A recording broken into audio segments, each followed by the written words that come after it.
ওযু করার সময় কথা বলা যাবে কিনা? মৌলিকভাবে ওযু করার সময় কথা বললে ওযু হয়ে যাবে, বড় কোনো গুনাহও হবে না, কারণ কোনো হাদিসে ওযু করার সময় কথা বলতে সরাসরি নিষেধাজ্ঞা নাই।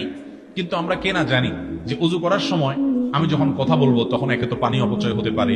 ওযু একটা ইবাদত, এদিকে মনোযোগ না থেকে কথার মধ্যে আমি হাবুডুবু খাবো, কয়বার কুলি করলাম, কয়বার হাত ধরলাম, হয়তো আমার অসুবিধা তৈরি হবে, নানা রকমের সমস্যা হতে পারে।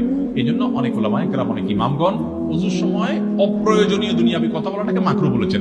প্রয়োজনীয় কথা আপনি বলতে পারেন, ভাই আসেন, ভাই বসেন, আমি আসতেছি, বসতেছি, এই ধরনের দরকারি কথা দু চারটা বলতে অসুবিধা নাই।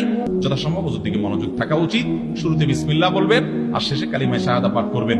এরপরে আল্লাহুম্মা জাআলনি মিনাত তাওয়াবিন ওয়া জাআলনি মিনাত মুতাতাহহিরিন পাঠ করবেন। কালিমা শাহাদা পাঠ করে যদি ওইটা পাঠ করেন আর শুরুতে বিসমিল্লাহ পাঠ করেন, সুন্দর মতো উত্তম ওযু করেন, এবং এর মাধ্যমে জান্নাতের 8টা দরজার যে কোনোটা দিয়ে আপনি প্রবেশ করতে পারবেন ইনশাআল্লাহ। এজন্য ভাইরা, আমি বলি জান্নাতের কমন একটি রিমোট হলো ওযুর শুরুতে বিসমিল্লাহ বলে সুন্দর রূপে ওযু করে, এরপর ওযুর শেষে আশহাদু আল্লা ইলাহা ইল্লাল্লাহ ওয়া আশহাদু আন্না মুহাম্মাদান আবদুহু ওয়া রাসূলুহু আল্লাহুম্মা জাআলনি মিনাত তাওয়াবিন ওয়া জাআলনি মিনাত মুতাতাহহিরিন পাঠ করা।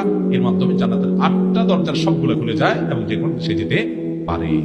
তাহলে ওযুতে ওযু করার সময় যথাসম্ভব অপ্রয়োজনীয় কথা আমরা বলবো না, না বলা ভালো, কিন্তু কেউ বলে ওযু হয়ে যাবে।